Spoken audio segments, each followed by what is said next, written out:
मायापुरी भी एक हमारी लाइफ का हिस्सा है। जब हम छोटे थे और कई बार स्कूल की लाइब्रेरी में जाते थे, गुरुद्वारे में जाते थे, तो लाइब्रेरी में मायापुरी अक्सर होती थी जी। तो स्पेशल जाके देखना क्या आया, क्या छपा है, किसकी फ़ोटोग्राफ है, और इस तरह शौक़ बढ़ता गया। और अखियाँ जा रहे हैं बिल्कुल ही मेरे जो मेरा म्यूज़िक है या जो लोग सुन रहे हैं उससे बिल्कुल ही अलग हट के मैं हरदम कुछ काम करता सोचता हूँ कि कुछ अलग बने। तारा किया जो मेरी मम्मी ने मुझे गाना दिया था और फिर डर दिया वो बिल्कुल अलग बना। हो गई तेरे बल्ले बल्ले वो भी अलग बनाया। अलग ही क्रेज था जगजीत पाजी का। वो सब आर्टिस्ट अलग अलग, उनको अलग से लोग सुनते थे। तो मैं अपनी गज़लें सीखी थी, मेरे उस्ताद राहत अली खान से गज़लें गाता था, लेकिन उसमें नाम बनाना बड़ा मुश्किल था, इतने बड़े बड़े दिग्गज थे। और बस एकदम चेंज हुआ और गाने मिक्सिंग शुरू किया मैंने। सोने की क्या जो पैटर्न है वो है बलोची।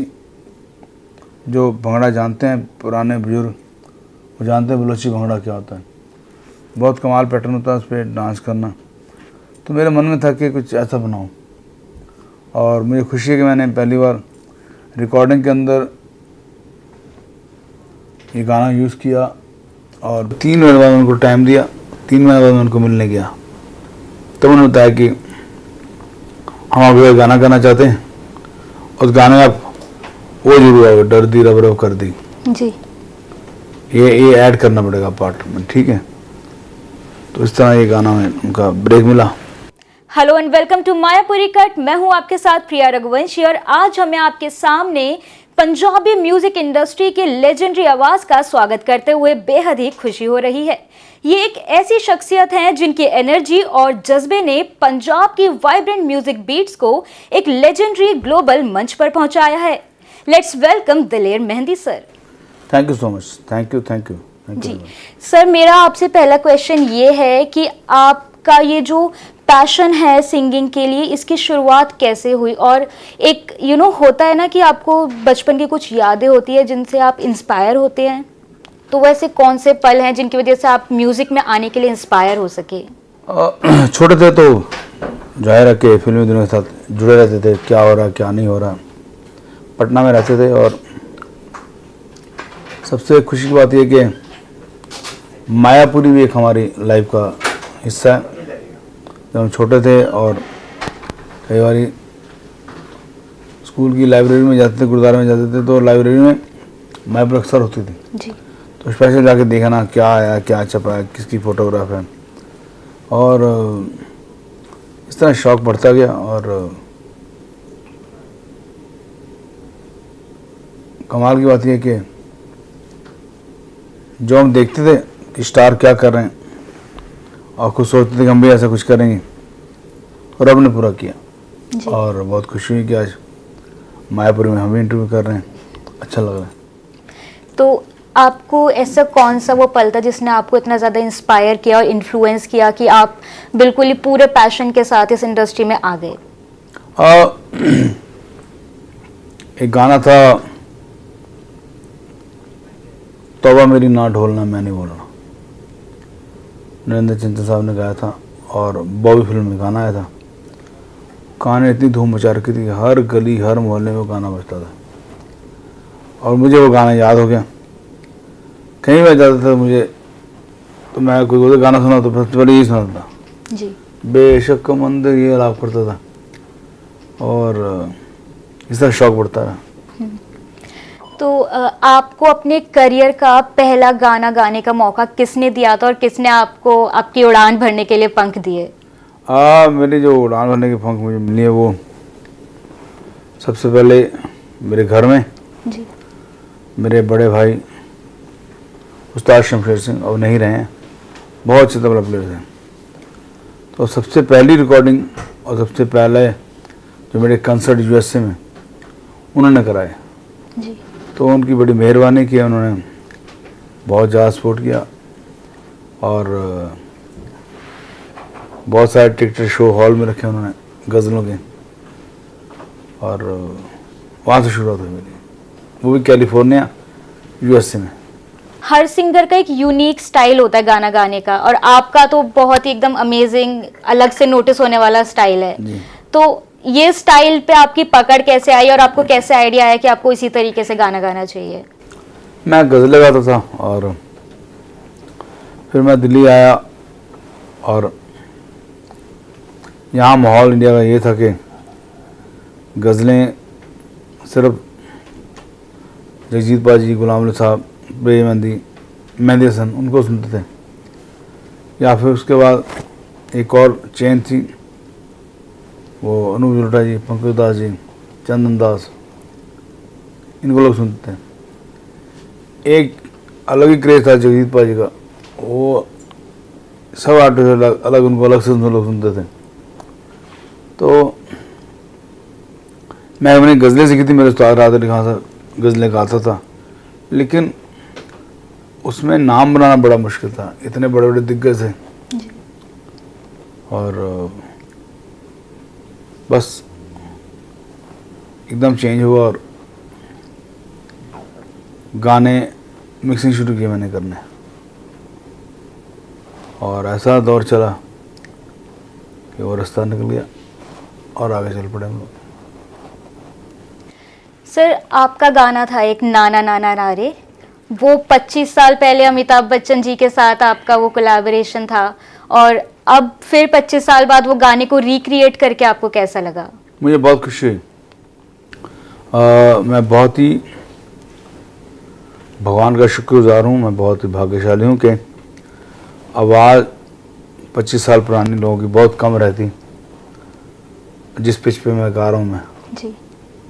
तो नाना नाना मैंने गाया था, बच्चन साहब ने मुझे बुलाया था जब पहला ब्रेक, तो बॉलीवुड का सबसे बड़ा ब्रेक जो था वो पहला मेरी लाइफ का, वो बच्चन साहब ने दिया, सड़ना रहोगे ऐश करोगे। उसके बाद गाना स्टिल चलता जा रहा, उसकी कोई अभी तक कोई ब्रेक नहीं हो पाया, कोई क्रॉस नहीं हो पाया, हिट है गाना। और सडनली टीसी ने फिर कहा कि ये गाना होना चाहिए, राजकुमार राव की मूवी आ रही है, तो उन्होंने चाहा कि गाना होना चाहिए, तो हम लोगों ने गाया। तो भगवान की बड़ी मेहरबानी के गाना बिल्कुल एज इट इज़, उससे भी ज़्यादा अच्छा हुआ जो मैंने पहले गाया था। वो शायद जल्दी कभी रिलीज़ होने वाला है जी। और बहुत अच्छा रहा गाना, बहुत मज़ा आया। मैं भी आशा करती हूँ हमें भी फिर एक बार वही गाना रिलीव करके उतना ही ज़्यादा मज़ा आएगा, या उससे भी ज़्यादा डबल जी, मज़ा आने अच्छा वाला लगेगा। है। तो सर, अक्सर ऐसा होता है कि ना जीन्स होते हैं फैमिली में और वो जीन्स आगे जाते हैं, तो क्या जो मिक्का पाजी हैं हमारे, तो उनके अंदर म्यूजिक के जीन्स फैमिली से ही आए, या फिर वो आपको देख के वो इंस्पायर हुए या इन्फ्लुएंस हुए? घर में एक चीज़ को चलती है जी। तो, और आपकी मेहरबानी कि सबसे ज़्यादा मैं बहुत चला, और तब फिर ये छोटे छोटे थे, मेरा भाई मिक्का था, जोगिंदर था, तो मैंने इनको फिर अपने साथ जोड़ा और बिल्कुल छोटी स्टेज से लाना शुरू किया। और तब एक थे परम खुराना, जिन्होंने गाना एक कुड़ी ने गाया। पहली बार हयात में मैंने जब मिक्का को चढ़ाया अपने साथ, तो वो आए और उन्होंने देखा कि कुछ साउंड चेक हो रहा है। शाम के 6 बजे थे और 7 बजे शो था। मुझे आया कि हु इज इट जोकर्स, तो मैंने पीछे देखा कि कौन है जोकर। तो देखा मेरे मिक्का को बोला गया कि ये कहने कौन है जोकर, ये नेपाली था, टेढ़ा मेढ़ा आदमी कौन है। मैंने कहा कि कुछ हुआ, बोलते यहाँ पे ना हम लोग बहुत बड़े बड़े लोग आ रहे हैं, ऐसे फटीचे आदमी को यहाँ खड़े नहीं कर सकते जी। और मैंने कहा बाजू वो मेरा भाई है और मैं नहीं ब्रेक दूंगा तो कौन देगा। बोले 5 मिनट के अंदर नहीं सब गायब होने चाहिए, यहाँ पे नजर नहीं आने चाहिए यहाँ पे। तो वो गाने और गिटार पे मैं लग गया था, तो चलो एक बार खड़ा हो, साथ में शुरू हो और झिझक खुले। तो मैंने उसको फिर उस दिन नहीं लिखवाया, दूसरा मिक्का शुरू किया। फिर बाद में ये हालात हुए कि परम खुराना अब चोरी चोरी चाह रहा था कि मैं क्यों साइन कर लूँ। जो नफरत करता था वो उसे साइन करना चाहता था। और कहने बोला कि बाजी मैं कुछ अलग करना चाहता हूँ, अपना करना चाहता हूँ। मुझसे छोटा था, बहुत प्यार है, और मुझे मालूम है कि 3-4 दिन में बहुत अपसेट रहा और रोता रहा। ये अलग होना चाहता है कि क्या क्यों कैसे होगा। फिर 4 दिन तक मैंने कहा ठीक है। तो पहला ब्रेक मैंने ही दिया, सावन में लग गई, और वो रिकॉर्ड मैंने किया, वो गाना स्टूडियो अपना बुक किया, और योगेश होता था बॉम्बे में, स्टूडियो बुक कराया, रिकॉर्डिंग कराई। जब सब हो गया मास्टर रेडी, और तो पता लगा कि मीका जी और परम खुराना आपस में मिल गए, मुझे मालूम ही नहीं। इस तरह वो अलग हो गए। और मुझे बहुत दुख होता है क्योंकि जब मैंने अपना ग्रुप शुरू किया था, अपने जितने मेरे छोटे भाई, मेरे दोस्त, मेरे यार दोस्त, मेरे रिश्तेदार, सबको लेके चला था कि कृष्ण का बन जाए, सबको साथ में। तो थोड़ा दुख हो जाए कि अलग हो रहा है, लेकिन अब की मेहरबानी रही कि चलो बहुत अच्छा नाम मिका हुआ, बहुत नाम कमाया मिका ने, और आज हर जगह उसका नाम है जी। तो अच्छा अगर नहीं करते तो शायद ना होता ऐसा। अब आपके बेटे हैं गुरदीप, वो भी फिल्म इंडस्ट्री में है, म्यूजिक में भी है, तो आपको उनको ऐसे इस मुकाम पे पहुंचता देख के कितना प्राउड फील होता है? और वो आपके लिए बहुत ही प्राउड मूवमेंट होता होगा ऑब्वियसली, पर एक अलग ही फादरली फीलिंग आती है ना कि मतलब मेरा बेटा भी नाम कमा रहा है, मेरे से भी ज्यादा बड़ा बनेगा। बिल्कुल। मुझे याद है कि मैं 6 साल पहले यूएसएस को मैं साथ ले गया था स्टेज पे, साइड पे गाने के लिए, ताकि थोड़ा पूरी ट्रेनिंग हो उसको। तो बहुत प्यारा बच्चा है, कोई नशा नहीं करता, और सबको रिस्पेक्ट, बहुत प्यार से बोलता है, बहुत डाउन टू अर्थ है। तो बहुत अच्छा रहा, काफ़ी शो में लेके गया, और आज उसकी तकदीर है, बहुत अच्छा चल रहा है, बहुत अच्छा काम कर रहा है। और अभी तो शुरू हो गया, तो बहुत नाम कमाएगा, उसकी ब्लेसिंग चाहिए उस पर। आप हमारे साथ यहीं पे दिल्ली में रहते हैं, और बहुत से सेलिब्रिटीज होते हैं जो अपना होम टाउन जहाँ से वो आए हैं वो छोड़ के माया नगरी चले जाते हैं, या फिर मुंबई में बस जाते हैं जाके। तो आपने कभी नहीं सोचा दिल्ली छोड़ के मुंबई जाने का, वहीं पे रहने का? मेरा पता नहीं, मेरी एक काम करने का तरीका या मेरी सोच बहुत अलग थी। और जब मैंने काम भी शुरू किया अमेरिका से आके इंडिया में, दिल्ली में, यहीं मैंने नाम कमाया, यहीं शो शुरू किए, और बहुत नाम कमाया यहाँ पे मैंने। और फिर मुझे ये था कि मुंबई जाना है, काम करना है, मुंबई रह के नहीं रहा काम करना। मुंबई बहुत अच्छी जगह है, बहुत सुंदर जगह है, लेकिन मुझे कभी आस नहीं आती थी, और छोटी सड़कें हैं, और जगह बहुत जगह गंद होता है, तो मुझे सूट नहीं करता था। पर ये था कि मैं नाम कमाना है और जाऊँगा। तो एक बार हम लोग मुंबई शो करने गए थे,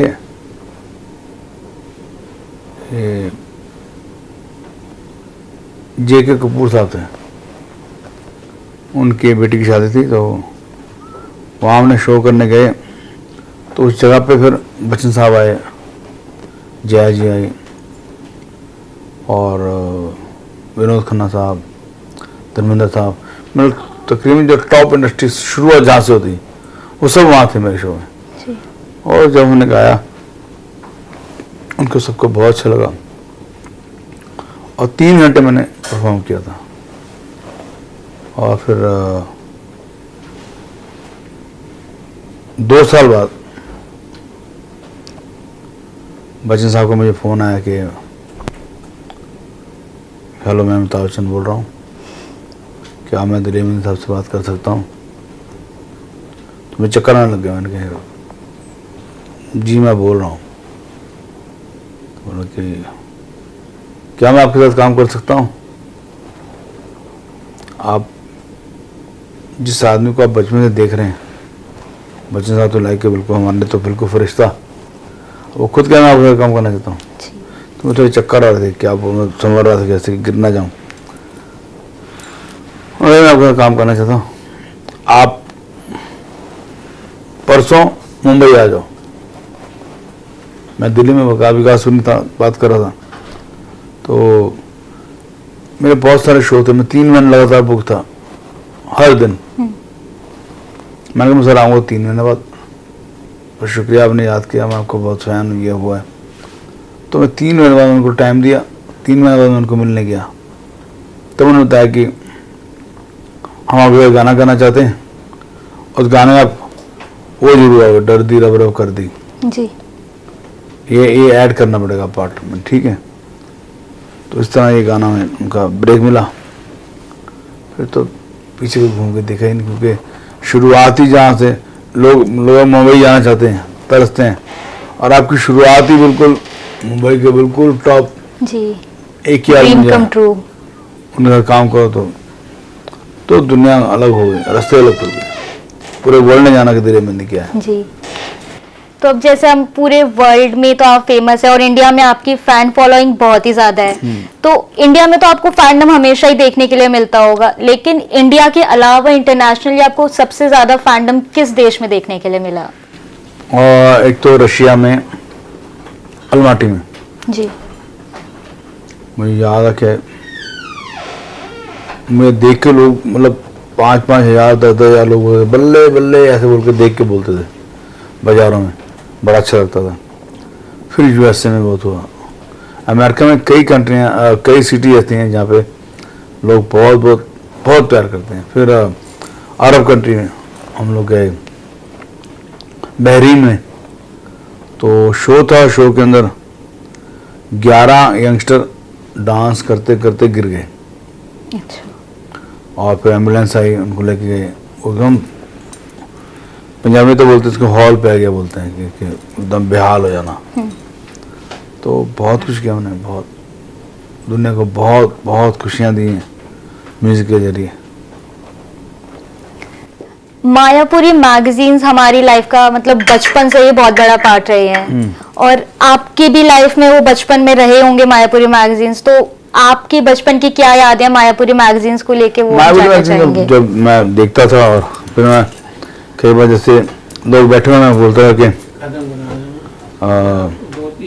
खबर कि मायापुरी ने लिखा है कि आज दलेर सिंह ने बॉलीवुड के काफ़ी सिंगरों को हरा दिया। खुद ही पढ़ने लगता था जी, लोग कहाँ लिखा है, खुद अपनी तारीफ लिखा कि मायापुरी ने ये लिखा, मायापुरी ने ये लिखा है। तो मायापुरी तो हमारे लाइफ में जैसे गाना जुड़ा हुआ है, इस तरह मायापुरी हमारे साथ जुड़ी हुई है। बहुत अच्छी मैगजीन है, और बहुत सारे लोगों को ये देख के काम करने की प्रेरणा मिलती है कि बॉलीवुड में जाया जाए। सर आपका एक नया गाना आने वाला है, अखियां ते जा लड़ियां, तो उसका मेकिंग कैसे हुई, उसका आइडिया आपके दिमाग में कैसे आया, और कब वो ऑडियंस को देखने के लिए मिलेगा? अखियां जा लड़ियां बिल्कुल मेरे जो मेरा म्यूजिक है या जो लोग सुन रहे हैं उससे बिल्कुल ही अलग हटके, मैं हरदम कुछ काम करता सोचता हूँ कि कुछ अलग बने। तारा किया जो मेरी मम्मी ने मुझे गाना दिया था, और फिर डर दिया वो बिल्कुल अलग बना, हो गई तेरे बल्ले बल्ले वो भी अलग बनाया, तुमने बिल्कुल ही अलग बनाया जी। तो मेरा रहता है कि मेरा कोई भी गाना हो वो अलग बने और लोगों में उसकी पहचान बने। तो ये जो अखियां जा रही हैं, इसको आप समझने की क्या जो पैटर्न है वो है बलोची। जो भंगड़ा जानते हैं पुराने बुजुर्ग, वो जानते हैं बलोची भंगड़ा क्या होता है। बहुत कमाल पैटर्न होता है उस पर डांस करना। तो मेरे मन में था कि कुछ ऐसा बनाऊं, और मुझे खुशी है कि मैंने पहली बार रिकॉर्डिंग के अंदर ये गाना यूज़ किया और बलोची रिदम यूज़ की। बहुत ही अच्छा, आप जब भी सुने तो एकदम नाचना शुरू करता आदमी। क्या नहीं, और किसी को क्या नहीं जरूरत है डांस करो, आप मेरा गाना लगाओ आदमी नाचना शुरू कर देगा जी। इस तरह ये बनाया उसने उस्ताद शेर अली, मेहर अली, उनके बेटे इजाज अली, उन्होंने भी गाया है। और इसको डायरेक्ट किया मेरी वाइफ तनप्रीत मेहंदी ने। बहुत कमाल वीडियो डायरेक्ट हुआ इसका, और रिकॉर्ड किया है आकाश जेटली, बहुत अच्छे रिकॉर्ड हैं और एक अलग सोच है, एक नया रंग दिया है। हम लोग खुश हैं कि ये गाना हम जहाँ भी गाते हैं, अब तो रिलीज़ होना है, पर हम जहाँ भी गाते हैं लोग झूम उठते हैं जी और ये गाना सिर चढ़ के बोलेगा और बहुत अच्छा रहेगा ये गाना। सर, हमारी मायापुरी मैगजीन को 50 साल पूरे होने वाले हैं, वाह। तो आप मायापुरी को और मायापुरी के सारे रीडर्स और ऑडियंस को कुछ मैसेज देना चाहेंगे? हाँ, मैं बिल्कुल, रब इसको बहुत तरक्की है। मुझे भी जब से मैंने होश संभाला है, 50 साल तो मुझे भी हो गए देखते हुए, मायापुरी को देखते पढ़ते हुए।